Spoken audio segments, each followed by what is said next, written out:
last month. Harper got really sick. So in this video, I just kind of want to talk about the events that led up to that and what happened in the hospital.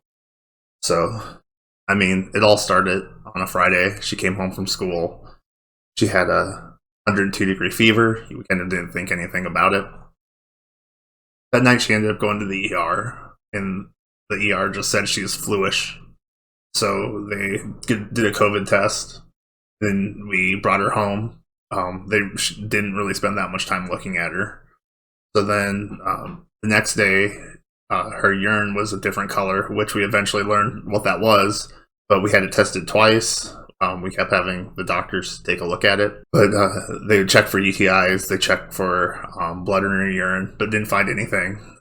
Obviously, they weren't looking for what it actually was. But that's not common either. So once they checked all those things, she was just throwing up constantly. And that night I was with her from like 10 at night to like 4 in the morning, and she was just throwing up every 15, 20, 30 minutes. She showered like 4 times that night, just trying to get stuff out of her hair and cleaned up. So it was definitely sick. But we ended up taking to the ER when Jamie woke up and saw her eyes were like super yellow.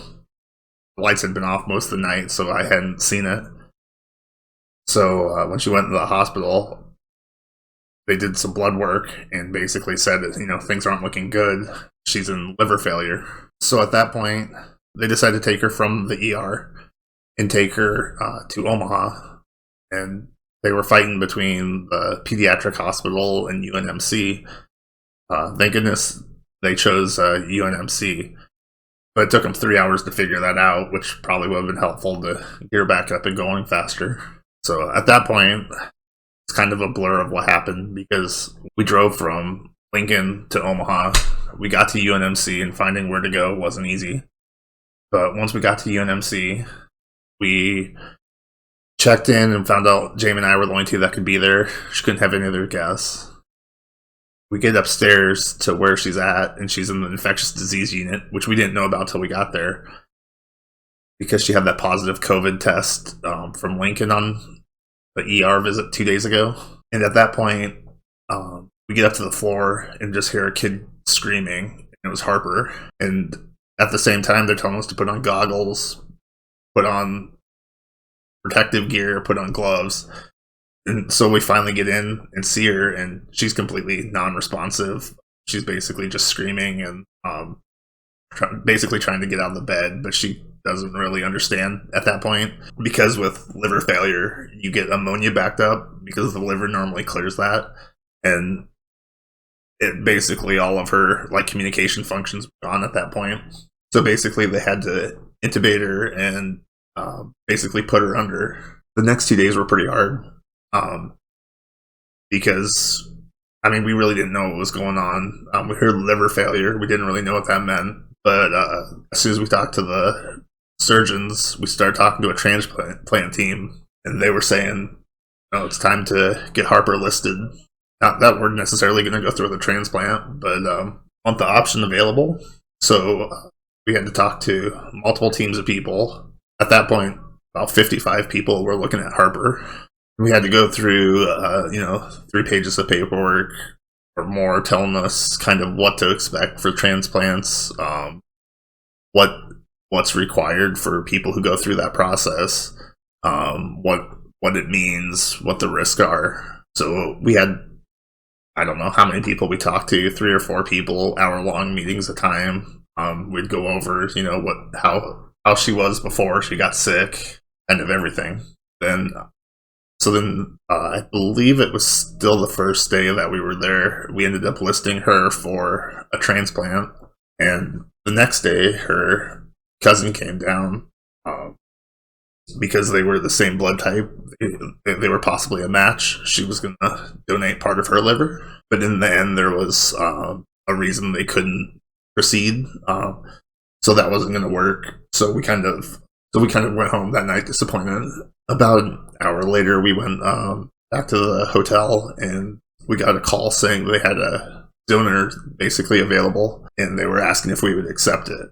So that was a hard call to take. So we headed back to the hospital, tried to figure out what was going to happen, and then we didn't see her for the rest of the night. Surgery took about 6 hours, and they basically said, you're not going to want to be here when she gets back from surgery. There's going to be a bunch of people in the room. There's going to be a lot of machines hooked up. Get some sleep and come back in the morning.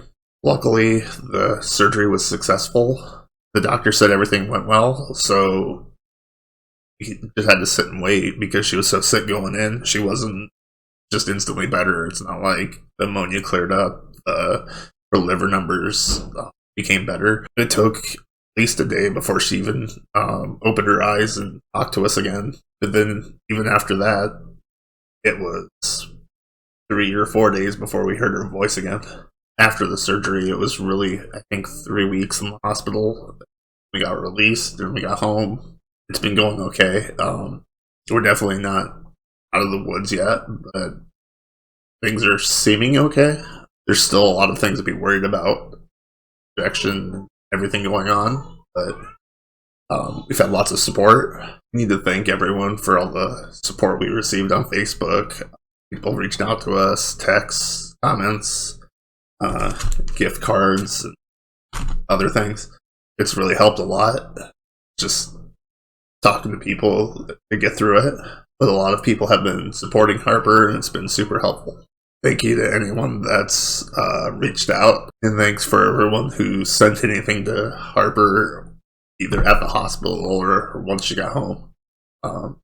It's kind of been overwhelming support we've received for Harper, so it's been really cool. Anyway, if you have any questions, I can probably answer them in another video. Just leave a comment down below. It's a lot easier to respond to people over recorded video that I can share rather than sending a couple hundred people text messages. So it's not as personal, but at the same time, hopefully that works for you guys. Thank you to everyone. Bye.